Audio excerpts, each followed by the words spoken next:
Salut à tous, bienvenue sur Football pour un tout nouvel après-match. L'Olympique Lyonnais devait laver l'affront après l'élimination en Ligue Europa ce jeudi contre West Ham. Les Lyonnais affrontaient la faible équipe des Girondins. Il fallait assurer face à un adversaire très faible. L'Olympique Lyonnais a fait le travail. L'Olympique Lyonnais s'est imposé 6 buts à 1. OL Girondins de Bordeaux, on en parle maintenant.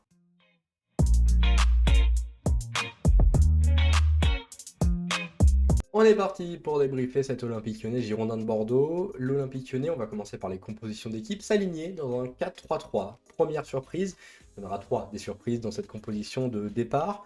La première donc, c'est cette nouvelle organisation au milieu de terrain. Les deux autres surprises, c'est deux absents de dernière minute qui n'étaient pas prévus dans le groupe, celle de Léo Dubois tout d'abord, et ensuite celle de Jason Denayer. Anthony Lopez n'était pas là, ça on le savait, on était prévenu. C'est donc Julian Pollersbeck qui le remplaçait dans les buts. Côté droit, donc, on l'a dit, pas de Léo Dubois qui s'est blessé la veille de la rencontre, samedi soir, et qui donc ne pouvait pas être là. Il est remplacé par Malo Gusto. L'autre joueur absent donc en défense, c'est Jason Denayer. Celui-ci s'est blessé lors de l'échauffement, juste avant le début de la partie, et a été remplacé par Damien Da Silva. Avec lui, pour compléter cette défense, les deux derniers défenseurs, Castello Luqueba en charnière et Enrique, préféré à Emerson, côté gauche. Au milieu, nous avons donc cette nouvelle organisation avec un Thiago Mendes en sentinelle et devant lui deux relayeurs, milieu offensif dirons-nous, puisqu'il s'agissait de Lucas Paqueta et de Romain Fèvre. Le trio offensif, on commence à le connaître petit à petit avec Karl Toko Ekambi à gauche, ça c'est pas vraiment une surprise, pas non plus une surprise pour un Moussa Dembélé en pointe avec le brassard de capitaine, mais c'est une nouvelle titularisation pour Mathéouf Tété. Côté Bordeaux, une composition d'équipe en 3-4-1-2 avec Gaëtan Poussin dans les buts, la charnière centrale Ahmed Zodzic, Medioub et Mangas, et un milieu de terrain à 4 avec à gauche Mensa, à droite Lakou et un double pivot composé de Guilavogui et Donan. En numéro 10, nous avions en soutien de Wang et de Nyang, Yacine Adli.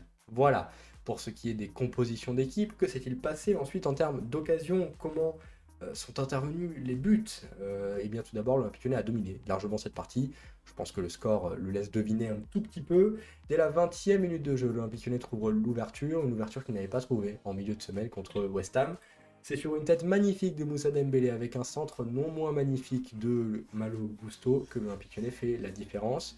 Il faudra ensuite attendre 7 petites minutes seulement pour marquer le deuxième but sur une énorme erreur de relance de Gaëtan Poussin. Karl Toko Ekambi était bien là en renard des surfaces et inscrit ce deuxième but. Une nouvelle fois, 7 minutes après le précédent but, l'Olympique Lyonnais marque le troisième but de cette soirée. L'Olympique Lyonnais est inscrit par Lucas Paqueta après un léger cafouillage entre deux Lyonnais dans la surface. La frappe de Lucas Paqueta est masquée par une forêt de joueurs bordelais dans la surface de Gaëtan Poussin. Un Gaëtan Poussin impuissant, tout comme les Girondins qui rentrent donc au vestiaire avec ce score de 3 buts à 0. Il ne faudra pas attendre bien longtemps après le retour des vestiaires, le retour au terrain pour voir l'Olympique Lyonnais mettre le quatrième but. Il faudra attendre quelques secondes à peine, une dizaine de secondes, puisque dès l'engagement, l'Olympique Lyonnais récupère le ballon et les Moussa Dembélé délivre une magnifique passe pour un Romain Fèvre qui effectue un enchaînement sublime, contrôle poitrine, reprise pied droit dans la lucarne de Gaëtan Poussin. Dès la 46e minute de jeu, l'Olympique Lyonnais mène déjà 4 buts à 0. Ensuite, nous allons parler de la 65e minute de jeu. Pourquoi? Parce qu'il y a trois changements qui auront une certaine incidence sur la suite des événements. Tout d'abord, la sortie de Malo Gusto, remplacée non pas par Dubois, qui n'est pas là, mais par Emerson, qui donc finira le match comme latéral droit de fortune. Et les deux autres remplacements, il s'agit d'Oussem Aouar, qui remplace Lucas Paqueta, mais également de la sortie de Romain Fèvre, remplacé par Jeffrey Adélaïde. Pourquoi parle-t-on de J.R.A? Parce qu'il est directement impliqué sur le cinquième but de l'Olympique Lyonnais. C'est lui qui fait une magnifique ouverture en profondeur pour Karl Toko Ekambi, qui inscrit le cinquième but d'un sublime ballon piqué. L'Olympique Lyonnais mène 5-0 et à ce moment-là, on se dit que l'OL a déjà le match en poche, que tout se passe bien, une victoire nette et sans bavure. Mais non, c'est l'Olympique Lyonnais et il faut que la bavure arrive. Elle arrive par l'intermédiaire d'un habitué des bavures cette saison. Quand c'est pas un carton rouge, c'est un penalty. Quand c'est pas un penalty, c'est un carton rouge. J'ai nommé monsieur Damien Da Silva qui malheureusement fait faute à la 85e et donne un penalty à cette formation des Girondins de Bordeaux. À la 85e, c'est donc Sekou Mara qui vient transformer l'offrande lyonnaise et permettre à cette formation de Bordeaux de réduire la marque à 5-1.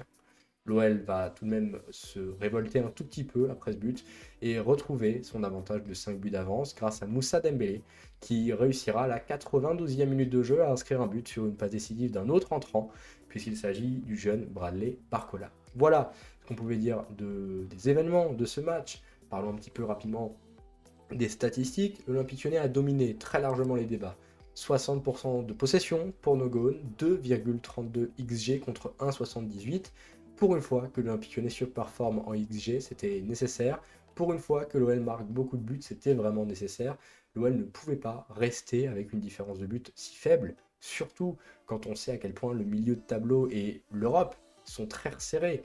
La différence de but sera primordiale pour cette fin de saison et l'Olympique Lyonnais a été très mal en point par rapport au Strasbourg, au Rennes, au Monaco ou encore au Nice, qui sont des équipes très bien placées dans ces domaines-là, bien mieux que l'Olympique Lyonnais, qui était très faible, avec ce simple plus 3 de différence de but avant le début de cette rencontre. L'Olympique Lyonnais donc réussit à dominer cette équipe de Bordeaux. On va revenir plus sur les équipes en particulier. Ce n'est pas une extraordinaire victoire de l'OL.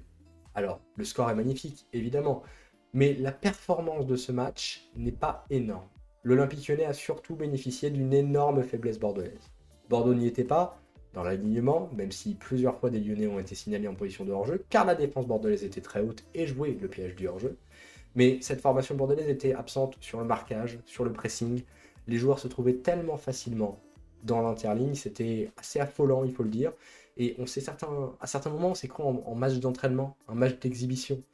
Il n'y avait pas d'adversité véritable côté bordelais. Et il faut remercier et féliciter les Lyonnais de cette victoire, mais c'est une victoire évidemment à nuancer par rapport à l'adversaire que nous avons eu sous les yeux.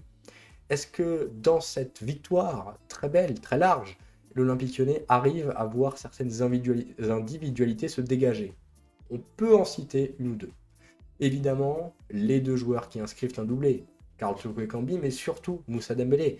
Le numéro 9 lyonnais marque 2 buts, délivre une passe décisive sur le 4e but pour Romain Fèvre et a surtout eu un excellent apport dans son attitude, dans le jeu sans ballon, dans le pressing, dans les appels. Il a été très généreux et ça a été vraiment un bon match pour Moussa Dembélé. On espère qu'il sera capable de proposer ce même genre de performance quand il y aura moins d'espace, quand il y aura une plus forte adversité, car ça peut être vraiment un atout dans cette fin de saison. On espère que cette fin de saison sera également l'occasion d'avoir une vraie bataille entre Karl Toko Ekambi et Moussa Dembélé pour savoir qui sera le meilleur buteur cette année.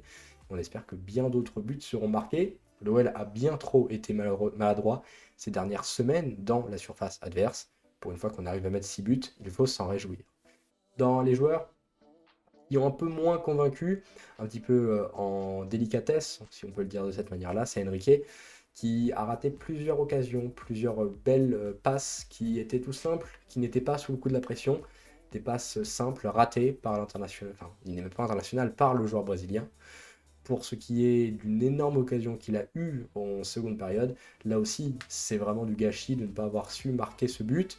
Il récupère une magnifique balle par-dessus, un magnifique centre au second poteau, et il frappe comme une mule sur le poteau, alors qu'il avait déjà deux joueurs sur lesquels il pouvait remiser pour avoir la quasi-certitude d'un nouveau but lyonnais, où il avait simplement aussi le temps d'ajuster Gaëtan Poussin et de ne pas frapper comme une mule, et finalement de voir ce ballon s'échouer sur le poteau.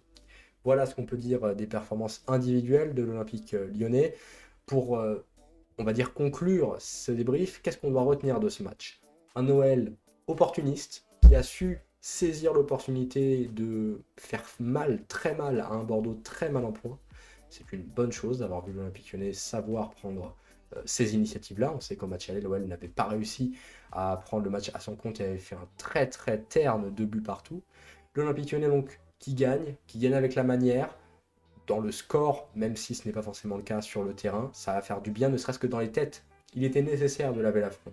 Si cette victoire, elle n'est pas extraordinaire dans l'apport tactique, dans l'apport technique, si elle n'est pas époustouflante par l'adversité qui était en face et le score qu'on a mis, elle va au moins faire du bien dans les têtes et c'est ça qu'il faut retenir. Il faut espérer et qu'on va capitaliser dessus et qu'on va être capable de rééditer des performances similaires, en tout cas dans l'intention Et ça, ce sera nécessaire dans les 6 derniers matchs qui nous séparent de la fin de saison. Éliminés de Ligue Europa, nous n'avons plus que le championnat pour espérer nous qualifier en Coupe d'Europe la saison prochaine. Pour faire un petit peu le bilan de ce match, on peut dire que l'Olympique Lyonnais est 8e de Ligue 1 et a gagné 2 places sur Nantes et sur Lille durant cette 32e journée. L'Olympique Lyonnais a 49 points et l'Olympique Lyonnais se retrouve à seulement 5 petits points du top 4 et de l'OGC Nice pour la bagarre à la Ligue Europa. L'Olympique Lyonnais qui, dès mercredi, se déplacera à Brest, du côté du stade Francis Leblay, pour espérer profiter des confrontations directes qui seront très nombreuses dans cette fin de saison. Pour vous donner un ordre d'idée, l'Olympique Lyonnais affrontera mercredi cette formation de Brest, quand nous aurons un affrontement entre Rennes et Strasbourg et entre Nice et Monaco.